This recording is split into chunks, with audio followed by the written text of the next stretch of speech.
Hello. In today's video, we're going to be talking about the power of perspective shifting and changing your perspective and how that can have a positive effect through using things, books and magazines and other ways.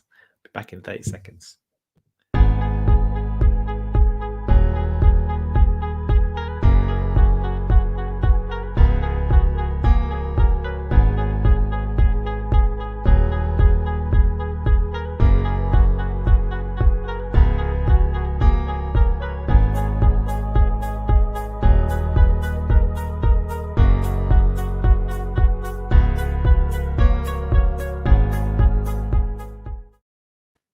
So right now we're live on Facebook, Twitter and YouTube.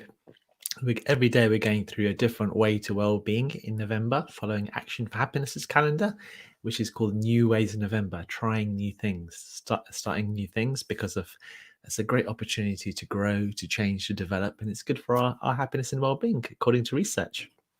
Today's practice is about broadening your perspective, and you could do this, they suggest, by reading different books, looking at different websites, reading different magazines, maybe watching different videos to what you normally would. And it got me thinking, why is this kind of broad perspective or seeing our perspective in a different way? Why is it helpful? And I found a great article in Winara University which says when you change the way you look at things, the things you look at change. And they go on to say in challenging times, it's important to remain flexible and see the situation from different points of view. Unfortunately, the ability for us to tolerate differences in others diminishes as we get more stressed. But when we're less stressed, we're able to tolerate those differences. So when we are stressed, it becomes easy to react in a negative way to the differences in others rather than positively to the adversity at hand. They go on to say, gaining the ability to consider the perspectives of others in stressful situations can help to resolve conflict and ease intense emotions. So they encourage us to be curious and keep an open mind so that you can listen and you can truly understand. And don't be afraid to step out of your comfort zone and broaden your perspective. And that's what all of these activities, in a way, are encouraging us to do all throughout the whole month. Just starting to go to the edge of our comfort zone, edge of our boundary of what feels safe and fine, and just to expand ourselves a little bit. So there's many ways of doing this, but here's some other ideas. Is the way I'm thinking about helpful?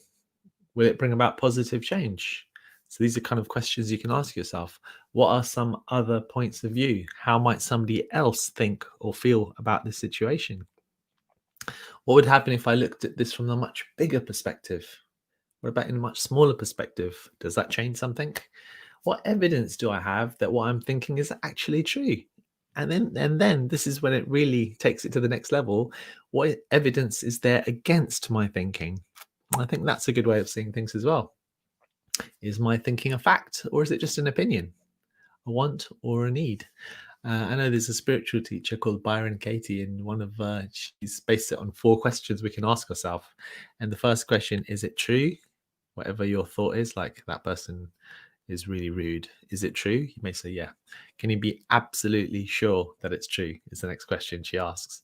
And quite often you start to question yourself a bit, actually. So for whatever situation, another question you can ask yourself: will this matter in a year from now? Or what's the worst, best, or most likely outcome that's going to happen? If the worst did happen, how would I be able to handle it or cope with it? Is there anything I can do about this situation right now? If yes, take action. If no, you need to accept and move on. What would you recommend a friend does in this situation? So there's loads of nice questions there to reflect on.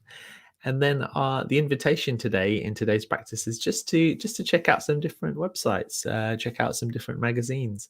If you always read fiction books, maybe checking out some nonfiction. If you're always reading nonfiction, maybe try reading some fiction. Reading is a very simple and easier way to try and start looking at things from different perspectives. If you always watch the same channel, maybe watching a different channel. If you always watch the same comedy, for example, try a different one, maybe drama. So mixing things up a bit, and it feels a little bit uncomfortable at first, but that change can actually feel very pleasant in the long term and is healthy for us. So that's the practice for today. Thank you very much for joining in. Do remember to like and comment below. Let me know what you're going to try new. It's a great way to make a little commitment to share in the comments below.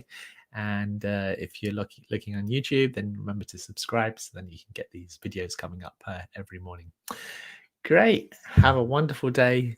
Good luck with broadening your perspective and let me know how that goes. I'll see you tomorrow. Bye for now.